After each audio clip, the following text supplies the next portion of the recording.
அதே போல இந்த இடைத்தேர்தலில் அதிமுக போட்டியிடலன்னு சொல்லி அறிவிச்சிருக்காங்க. நீங்க ஒரு அதிமுகவுடைய பேச்சாளரும் கூட அதிமுக நிகழ்ச்சிகளை நிறைய பேசி சரி சரி ஓகே. ஆமா அம்மா விசுவாசி, அதெல்லாம் அதுல ஒன்னும் ரகசியம் இல்ல.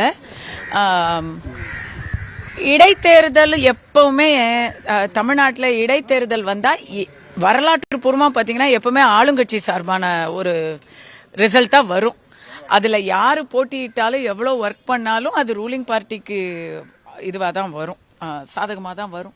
ஒருவேளை அத மனசுல வச்சு ஏடிஎம்கே அனௌன்ஸ் பண்ணிருக்காங்களா அப்படிங்கறது தெரியல. பட் என்ன பொறுத்த வரைக்கும் என் தனிப்பட்ட கருத்து, ஜனநாயக நாட்டுல தேர்தலை மக்கள் புறக்கணிக்கவே கூடாது. அதை நம்ம ஒவ்வொரு தரமும் அந்த விழிப்புணர்ச்சியை நம்ம எல்லாருக்கும் சொல்லிட்டு இருக்கும் பொழுது ஒரு ஆக சிறந்த தமிழ்நாட்டின் இரண்டாம் பெரிய கட்சியான ஏடிஎம்கேவே அதை புறக்கணிக்கிறதுங்கிறது எனக்கு ஏற்பு இல்லை.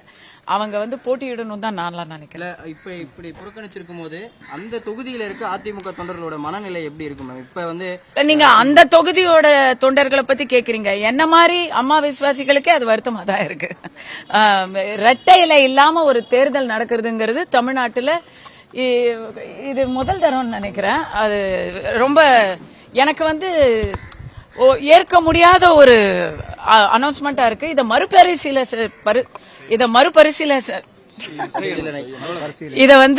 இபிஎஸ் அவர்கள் மற்றும் ஏடிஎம்கேல மறுபரிசீலனை பண்ணணும் அப்படிங்கறதுதான் என்னை போன்ற பலரின் விருப்பமாக இருக்கிறது.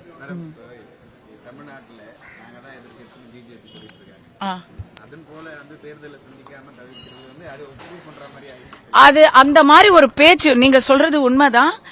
நீங்க இவர் சகோதரர் என்ன கேள்வி கேட்கிறாருன்னா, இப்போ ஏடிஎம்கே இத ஒதுங்கி போறதன் மூலமா பிஜேபி மட்டும் தான் திமுகவுக்கு எதிரான ஒரு கட்சி அப்படிங்கிற ஒரு பிம்பம் உருவாகுது அப்படின்றதுதான் உங்க கேள்வி.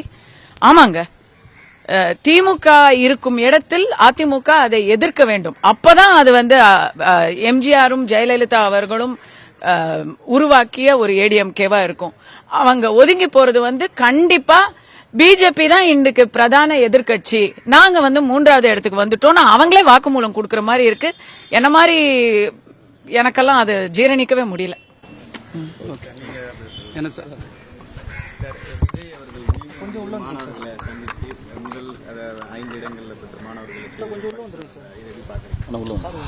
அதாவது கடந்த 2 முறையா அவர் தமிழ்நாடு முழுக்க உள்ளவங்களை பெஸ்ட் டாப்பர்ஸ் வரவழைச்சு பண்ணி கொடுத்துட்டு இருக்கிறாரு.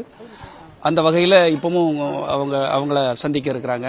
இது ஒரு நல்ல ஒரு இதுதான். அந்த மாணவர்கள் கிராமப்புறங்களில் இருக்க மாணவர்களை ஊக்கப்படுத்தணும், உற்சாகப்படுத்தணுங்கிற எண்ணத்தில் அவர் செய்கிறாரு. இப்போ கலப்பு இயக்கம் திருநெல்வேலி கன்னியாகுமரி மாவட்டத்தில் கிட்டத்தட்ட 300 பேர்த்துக்கு நாங்கள் டாப்பர்ஸுக்கு ஸ்மார்ட் போனும் ஐபேடெல்லாம் லேப்டாப்லாம் கொடுத்துருக்கோம்.